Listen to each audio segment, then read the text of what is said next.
Hello everyone, this is Dilbag Verma. Welcome again to Sahitya study UGC NET classes. दोस्तों, आज की इस वीडियो में हम डिस्कस करेंगे यूजीसी नेट का जो सिलेबस है वो क्या होता है, एग्जाम पैटर्न कैसे आता है।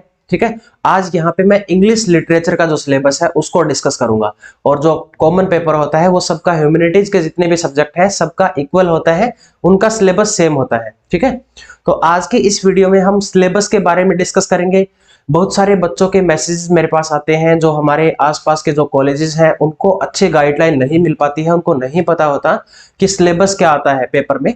तो आज की इस वीडियो में हम उसी टॉपिक पर डिस्कस करेंगे कि आप घर बैठ के भी इसकी तैयारी कर सकते हैं या किसी कोचिंग की जरूरत है। अगर आप कोचिंग अफोर्ड नहीं कर पाते हैं तो जी हाँ, बिल्कुल आप घर बैठ के भी इस एग्जाम को की तैयारी कर सकते हैं और इस एग्जाम को क्रैक कर सकते हैं। ठीक है, तो किन नोट्स की आपको जरूरत पड़ेगी, कौन सी बुक्स आपको पढ़नी है, ये सारी आज हम यहाँ पे डिस्कस करेंगे। ठीक है, सबसे पहले हम बात कर लेते हैं पेपर 2 और पेपर 1, यानी कि दो पेपर इसके होते हैं। ठीक है, एक साथ ही आपको एग्जाम दिया जाता है। 3 घंटे का ये एग्जाम होता है, इक्वल टाइम, बिल्कुल टाइम आपको एक साथ मिलेगा। ठीक है, आप पहले पेपर 1 भी कर सकते हैं और पहले पेपर 2 भी कर सकते हैं। ठीक है, पेपर फर्स्ट जो है हमारा, इसमें 50 क्वेश्चन आते हैं और सेकंड पेपर में 100 क्वेश्चन होते हैं। ठीक है, 2 नंबर का एक क्वेश्चन होता है, यानी कि 200 और 100 300 मार्क्स का एग्जाम होता है आपका ये। ठीक है, तो अगर हम बात करें पेपर सेकंड की, जो इंग्लिश लिटरेचर का हमारा एग्जाम होता है यूजीसी नेट का, उसमें यूनिट होती है drama, poetry, fiction, short story, non fiction, prose. ये जो 4 यूनिट्स है, यहां से आपका 50 से लेकर 60% तक सिलेबस जो है वो कवर होता है। इसके अंदर पूरा लिटरेचर आता है, जैसे कि ब्रिटिश लिटरेचर है, अमेरिकन है, Canadian, Australian, French, German, Japanese, सारा का सारा लिटरेचर आता है इन 4 यूनिट्स में, जहां से हमारा 50 से 60% तक का सिलेबस कवर हो जाता है इन 4 यूनिट्स में। सबसे इंपॉर्टेंट इसमें पार्ट रहता है ब्रिटिश लिटरेचर, राइट, जिसके अंदर 50% मान के चलते हैं अकेले ब्रिटिश लिटरेचर से क्वेश्चन आते हैं। ठीक है, यहाँ पे जो 10% बचा है वो मान के चलो आप दूसरा जो वर्ल्ड लिटरेचर है, ऑस्ट्रेलियन, फ्रेंच, जर्मन, जापानीज, यहां से। ठीक है, तो इसमें सबसे इंपॉर्टेंट पोर्शन हमारा रहता है ब्रिटिश लिटरेचर, एंग्लो सेक्शन से लेकर पोस्ट मॉडर्न एज तक। ठीक है, जैसे कि एंग्लो सेक्शन स्टार्टिंग में सबसे पहले इनिशियल एज है इंग्लिश लिटरेचर की, ब्रिटिश लिटरेचर में एंग्लो सेक्शन, उसके बाद age of Chaucer, age of darkness, then Elizabethan age यानी कि जिसको रेनेसा बोलते हैं, उसके बाद रेस्टोरेशन है, नियो क्लासिकल है, pre romantic, romantic, then Victorian age, modern age, post modern age. ये सारा का सारा आता है ब्रिटिश लिटरेचर में, जहां से मोस्टली पेपर बनता है। ठीक है, उसके बाद अगली यूनिट की हम बात करते हैं, जो हमारी यूनिट 5th है, language basic concept and theory. जो हम मास्टर्स करते हैं उसमें भी हमारा एक पेपर होता है लैंग्वेज से रिलेटेड, जिसमें ईएलटी और सीएलटी वाले मेथड आते हैं, या सेकंड लैंग्वेज को कैसे एक्वायर करना है, वो सारे मेथड होते हैं इस 5th वाली यूनिट में। उसके बाद आती है 6th unit, English in India, history, evolution and future. Indian literature हमारा इस 6th यूनिट में आता है। किस तरह से इंडियन लिटरेचर की शुरुआत हुई थी। ठीक है, इंग्लिश की शुरुआत कैसे हुई थी, इंडिपेंडेंस से पहले का भी आता है इसमें और बाद का भी आता है, जो हमारे कंटेम्प्रेरी राइटर हैं वो भी आते हैं। तो इसमें आता है पूरा का पूरा इंडियन लिटरेचर, राइट।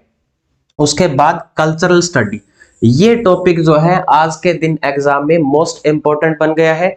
यहां से 12-13 क्वेश्चन जो है वो अब पेपर में आते हैं। इससे रिलेटेड जो राइटर हैं, जैसे कि स्टुअर्ट हॉल है, रिचर्ड होगार्ट है, रेमंड विलियम्स है, तो यहाँ काफी ज्यादा इंपॉर्टेंट है ये टॉपिक, और इन राइटर से ऑलमोस्ट सरफेस से क्वेश्चन पूछे जाते हैं। इस बार भी बहुत इजी क्वेश्चन पेपर में पूछे गए थे। ठीक है, उसके बाद है फिर लिटरेरी क्रिटिसिज्म, जो हमारी 8th यूनिट है। जैसे एरिस्टोटल ने पोइट्री का क्रिटिसिज्म किया है, प्लेटो ने क्रिटिसिज्म किया है, फिलिप सिडनी है, लॉन्जाइनस है, जॉन ट्राइडन, टी.एस. इलियट, ये जो राइटर आते हैं हमारे लिटरेरी क्रिटिसिज्म में, जो क्रिटिसिज्म पॉइंट ऑफ व्यू से काफी इंपॉर्टेंट है। यहां से भी 10-12 आपके क्वेश्चन पेपर में आते हैं। उसके बाद है literary theory, post world war second. Literary theory जैसे कि न्यू क्रिटिसिज्म है, न्यू हिस्टोरिसिज्म है, structuralism, post structuralism, modernism, post modernism, ठीक है, फेमिनिज्म, ये सारे आते हैं हमारे literary theory post world war second में। ये भी काफी इंपॉर्टेंट है, 8-10 क्वेश्चन यहां से भी आपके बनते हैं, ठीक है। उसके बाद research method and materials in English, research के जो मेथड है, ठीक है, क्या किस तरह से रिसर्च किया जाता है, ये सारी चीजें आती है रिसर्च मेथड और मटेरियल्स में। तो यहाँ पे ये जो यूनिट है 10th और यहाँ है सेकंड यूनिट रिसर्च एप्टीट्यूड, ये ऑलमोस्ट सेम है। यहां से ज्यादा क्वेश्चन नहीं आते, 2-3 क्वेश्चन आते हैं, ठीक है, और ये ऑलमोस्ट आपका यहाँ पे इस यूनिट में कवर हो जाता है। अब हम ये था हमारा पेपर सेकंड जो इंग्लिश का एग्जाम होता है, ठीक है। अब हम आते हैं पेपर फर्स्ट पे, जहां से 50 क्वेश्चन आते हैं, 10 यूनिट है, हर यूनिट से ऑलमोस्ट 5-5 क्वेश्चन यहां से भी आते हैं। टीचिंग एप्टीट्यूड, जिसमें टीचिंग कैसे टीच करना है और लर्निंग के बारे में जो मेथड है वो दिए होते हैं इसमें टीचिंग एप्टीट्यूड में। इसमें टीचिंग जो एबिलिटी है या लर्निंग एबिलिटी है उसके बारे में बात की जाती है। उसके बाद रिसर्च एप्टीट्यूड, रिसर्च के मेथड जो इस यूनिट में आते हैं ये हमारा ऑलमोस्ट सेम है। उसके बाद है कॉम्प्रिहेंशन, जैसे कि हमारा 10th क्लास में या +2 क्लास में जो इंग्लिश का एग्जाम होता था उसमें एक अनसीन पैसेज आता था, इस तरह से ये अनसीन पैसेज होता है कॉम्प्रिहेंशन, जहां से जो पैराग्राफ दिया है वहां से आंसर निकालने हैं, राइट। ये भी 5 क्वेश्चन यहां से आते हैं। उसके बाद है कम्युनिकेशन, कम्युनिकेशन के फीचर क्या है, ठीक है, कितने टाइप का कम्युनिकेशन होता है और कम्युनिकेशन बैरियर्स क्या क्या आ सकते हैं, बातचीत करते टाइम क्या क्या चीजें हैं जो बाधाएं बन सकती है, वो आता है कम्युनिकेशन में, यहां से भी 5 क्वेश्चन आते हैं। उसके बाद मैथमेटिकल रीजनिंग, नंबर सीरीज वगैरह के क्वेश्चन आते हैं, ठीक है। ये जो बच्चे मैथ में कमजोर है, ठीक है, उनके लिए थोड़ा सा मुश्किल हो सकता है, बाकी दो क्वेश्चन के आसपास 2 या 3 क्वेश्चन तो बिल्कुल इजी आते हैं, वो आप कर सकते हैं आसानी से। उसके बाद है लॉजिकल रीजनिंग, जिसमें वेन डायग्राम वगैरह आते हैं, आर्ग्यूमेंट के क्वेश्चन आते हैं इसमें, यहां से भी ऑलमोस्ट 4-5 क्वेश्चन आते हैं। उसके बाद आती है DI, डेटा इंटरप्रिटेशन, जिसमें कोई पाई चार्ट दिया होता है या एक टेबल दी जाती है, वहां से आपको नीचे रेशो पूछी जाती है, परसेंटेज निकालनी है वो पूछी जाती है, ठीक है। इस तरह के क्वेश्चन आते हैं DI में, ये तो बिल्कुल इजी होता है, 5 क्वेश्चन यहां से आते हैं, ठीक है, ये बहुत इजी है, आप 5 क्वेश्चन आराम से ठीक कर सकते हैं। उसके बाद 8th यूनिट है ICT, इंफॉर्मेशन कम्युनिकेशन टेक्नोलॉजी, जो हमारा कंप्यूटर है उससे रिलेटेड 5 क्वेश्चन यहां से आते हैं, ठीक है। ईमेल से रिलेटेड कोई क्वेश्चन पूछा जा सकता है।